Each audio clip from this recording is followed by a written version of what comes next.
नमस्कार, मेरा नाम है राज के वर्मा और आप देख रहे हैं रिपोर्टर जी। दोस्तों, आज मैं आपके सामने पेश कर रहा हूं बिहार की सियासत का एक ऐसा तमाशा जिसे देखकर न केवल आपकी आंखें चुंधिया रही बल्कि सवाल भी उठ रहे हैं कि आखिर यह गठबंधन की राजनीति है या गठबंधन में बगावत का ऐलान।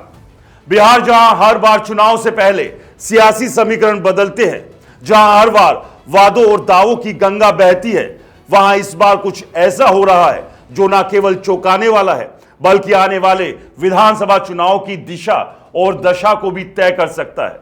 तो आइए इस कहानी को शुरू से समझते हैं। दोस्तों, गठबंधन की राजनीति का एक उसूल होता है।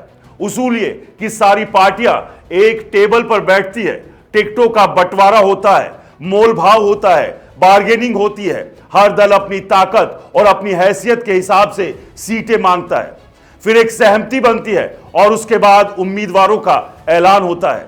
यह उसूल बिहार में भी लागू होता है, लेकिन इस बार बिहार में जो खेल हो रहा है वो उसूलों को ताक पर रखकर खेला जा रहा है। ऐसा खेल जिसे देखकर तमाशा बनाने वाले तमाशा बना रहे हैं और मजाक उड़ाने वाले मजाक उड़ा रहे हैं। कुछ दिन पहले की बात है, बीजेपी के चाणक्य कहे जाने वाले अमित शाह बिहार आए।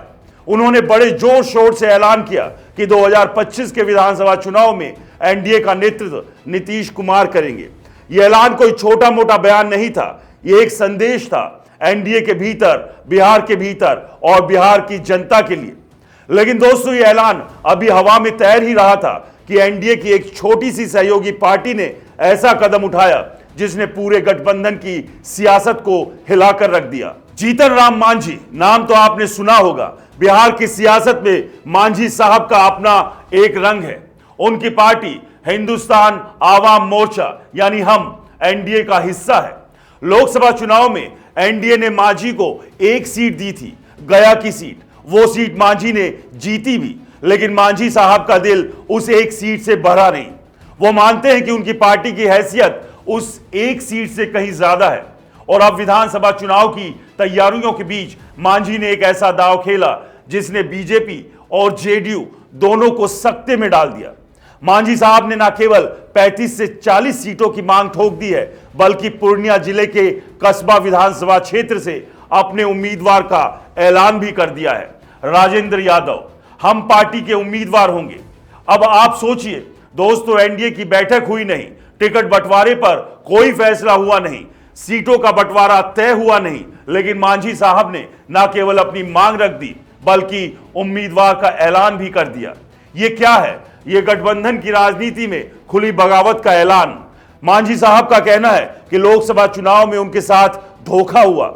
उन्होंने अपने कार्यकर्ताओं के बीच कहा, हमें वादा किया गया था कि 2 लोकसभा सीटें मिलेगी, 1 राज्यसभा सीट भी मिलेगी। यह वादा पत्थर की लकीर बताया गया था, लेकिन क्या हुआ? हमें सिर्फ 1 सीट दी गई। हमारे कार्यकर्ता दुखी है। मांझी साहब का यह दर्द कोई नया नहीं है। गठबंधन की सियासत में छोटे दलों का यही हाल होता है और बड़ा दल अपनी ताकत के बल पर सीटें हथिया लेता है और छोटे दल मोल भाव करते रह जाते हैं। लेकिन मांझी साहब इस बार मोल भाव के मूड में नहीं है। वो कह रहे हैं, इस बार हम अपनी औकात के मुताबिक सीटें लेंगे। 35 से 40 सीटें तो चाहिए ही चाहिए। दोस्तों, 35 से 40 सीटें कोई छोटा मोटा दावा नहीं। बिहार विधानसभा में कुल 243 सीटें हैं। अगर मांझी को 40 सीटें मिल गई तो जेडीयू क्या करेगा? नीतीश कुमार तो कह रहे हैं कि वो 120 सीटों से कम पर बात नहीं करेंगे। चिराग पासवान की लोक जनशक्ति पार्टी भी अपनी हिस्सेदारी मांगेगी और बीजेपी जो एनडीए की सबसे बड़ी ताकत है, वो खुद कितनी सीटों पर लड़ेगी? ये सवाल हर किसी के दिमाग में कौंध रहा है। अमित शाह जब बिहार आए थे तब एक खबर और उड़ी थी। कहा गया कि शाह ने एनडीए के सभी दलों से कहा, आप एक बंद लिफाफे में अपनी पसंदीदा सीटों की लिस्ट दे दीजिए, हम दिल्ली में बैठकर फैसला करेंगे।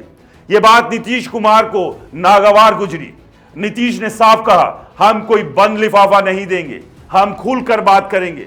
नीतीश का यह रुख बताता है कि वो बीजेपी के सामने झुकने को कतई तैयार नहीं है। और अब मांझी साहब ने यह भी रास्ता चुना। दोस्तों, बीजेपी की रणनीति हमेशा ये रही है कि वो अपने सहयोगियों को अपने हिसाब से चलाए। महाराष्ट्र में हमने देखा एक नाथ शिंदे और अजीत पवार को बीजेपी ने एक एक सीट का हिसाब देकर बताया कि कौन सा उम्मीदवार जीत सकता है और कौन हार सकता है। बीजेपी ने वहां सर्वे कराए, हर सीट पर विश्लेषण किया गया और अपने सहयोगियों को अपनी शर्तों पर चलने पर मजबूर किया गया। लेकिन बिहार में यह रणनीति काम करेगी, इसकी उम्मीद कम है। क्यों? क्योंकि बिहार महाराष्ट्र नहीं है दोस्तों। बिहार में नीतीश कुमार है जो बीजेपी के कहने पर अपने उम्मीदवार बदलने वाले नहीं। बिहार में चिराग है जो खुलकर कह चुके हैं कि उनकी नजर बिहार की सत्ता पर है दोस्तों। और अब बिहार में जीतन राम मांझी हैं जो कह रहे हैं कि वो दोबारा ठगे नहीं जाएंगे। ये तीनों ताकतें बिहार के लिए चुनौती बन रही है। दूसरी तरफ दोस्तों, बिहार में इंडिया गठबंधन भी चुप नहीं बैठा है। राहुल गांधी इस साल 3 बार बिहार का दौरा कर चुके हैं। उनकी तीसरी यात्रा में बेगूसराय में कन्हैया कुमार की यात्रा के साथ वो शामिल हुए। उस यात्रा में जबरदस्त भीड़ देखने को मिली। राहुल गांधी ने बेरोजगारी और पलायन को मुद्दा बनाया। वो संविधान बचाओ सम्मेलन कर रहे हैं जिसमें वो दलित और पिछड़ों को टारगेट कर रहे हैं। बिहार की सियासत जाति पर टिकी है। यह हर जाति का वोट मायने रखता है और राहुल गांधी की नजर इन जातियों पर है जिनका कोई एक नेता नहीं। तेजस्वी यादव और आरजेडी पहले ही बेरोजगारी और पलायन को बड़ा मुद्दा बना चुकी है और अब कांग्रेस भी उसी रास्ते पर चल रही है। अगर इंडिया गठबंधन इन मुद्दों को और मजबूती से उठाता है तो एनडीए के लिए मुश्किलें बढ़ सकती है दोस्तों। एक बात और, अगर यह सब इंडिया गठबंधन में हुआ होता, अगर कांग्रेस और आरजेडी ने बिना बातचीत के उम्मीदवार का ऐलान किया होता तो गोदी मीडिया में हंगामा मच गया होता। हेडलाइन चल रही होती, बिहार में इंडिया टूटा, चुनाव से पहले इंडिया ने मानी हार। लेकिन एनडीए में यह सब हो रहा है और गोदी मीडिया खामोश है। क्यों? क्योंकि यह खबर बीजेपी के लिए असहज है। यह खबर बताती है कि एनडीए में सब कुछ ठीक नहीं। अब बड़ा सवाल यह कि क्या होगा आगे। नरेंद्र मोदी जल्द ही बिहार आने वाले हैं, लेकिन उनके आने से पहले ही उनके सहयोगी अंगूर खट्टे कर रहे हैं। मांझी का यह बयान बीजेपी के लिए किसी सबक से कम नहीं। अगर बीजेपी को लगता है कि वो बिहार में महाराष्ट्र की तरह अपने सहयोगियों को हाँक लेगी तो ये उसकी भूल होगी। बिहार का सियासी मिजाज अलग है। यहां हर दल अपनी हैसियत दिखाना चाहता है और मांझी ने यही किया। नीतीश कुमार कह रहे हैं वो 120 सीटों से कम पर नहीं मानेंगे। मांझी 40 सीट मांग रहे हैं। चिराग पासवान भी अपनी हिस्सेदारी मांगेंगे और बीजेपी वो खुद कितनी सीटों पर लड़ेगी, ये सवाल अब बिहार की सियासत का सबसे बड़ा सवाल बन चुका है दोस्तों। बिहार की सियासत में अभी बहुत कुछ होना बाकी है। यह सिर्फ शुरुआत है। मांझी का यह कदम एक संदेश है। गठबंधन में छोटे दल अब चुप नहीं रहेंगे। वो अपनी ताकत दिखाएंगे, वो अपनी शर्तें रखेंगे और अगर बीजेपी ने इन शर्तों को नजरअंदाज किया तो एनडीए में टूट के संकेत साफ दिख सकते हैं। दूसरी तरफ इंडिया गठबंधन अपनी जमीन मजबूत करने में जुटा है।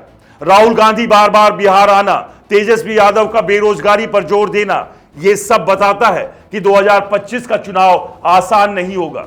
तो आप क्या सोचते हैं? क्या मांझी की यह बगावत एनडीए को कमजोर करेगी? क्या बीजेपी अपने सहयोगियों को मना पाएगी या फिर इंडिया गठबंधन इस मौके का फायदा उठाएगा?